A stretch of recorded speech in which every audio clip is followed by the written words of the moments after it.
ሚስጥር ማውጣቱን አንዴ ጀምረናል አይደለ? ይሄ ዛሬ የምሰጣችሁ መዝሙረ ዳዊት መዝሙር 32 ከቁጥር 1 ጀምሮ ያለውን ነው የምነግራችሁ።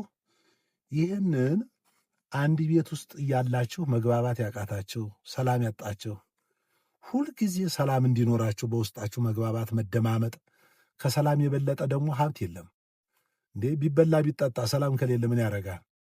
ውስጣችሁ ሰላማዊ ኑሮ እንድትኖሩ፣ ሰላም እንዲሰማችሁ፣ በሰላም እንድትኖሩ፣ የእግዚአብሔር ሰላም ሁል ጊዜ እንዲመራችሁ፣ ሰላማዊ ውስጣችሁ ደስታ እንዲሰማችሁ ይህንን መዝሙር ጠዋት ጠዋት ባልና ሚስት ከሆናችሁ ሁለታችሁም፣ ባልና ሚስት ከሆናችሁም በተናጠልም ቢሆን ብችሉ 7 ጊዜ ባችሉ 5 ካልሆነ 3 ጊዜ ጠዋት ጠዋት መድገም የምችሉ መጠመቅ ካልሆነ ደግሞ መታጠብ መጠጣት፣ ቀላሉ ነገር ማለት ነው።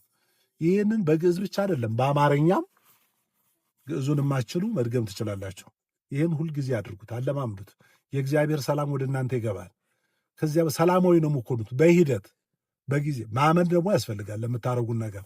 አንዳንዴ ይሆናል አይሆንም እያለ የሚጠራጠር አስፈላጊ አይደለም። እንጀራ የሚስማማን ስንበላው እንደሚመቸን እንደሚስማማን ስለምናምን ነው። አዎ አንዳንድ ጊዜ ያለመርነው ምግብ ገና ስናየው ያንን በልተነው ስለማናቅ ስለምንጠራጠር ብንመገበውም እኮ ላይስማማን ይችላል።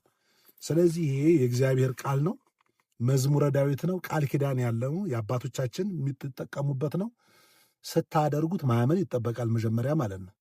በእምነት ካከናወናችሁት በእርግጠኝነት በዚህ ውስጣችሁ ሰላም ይሆናል።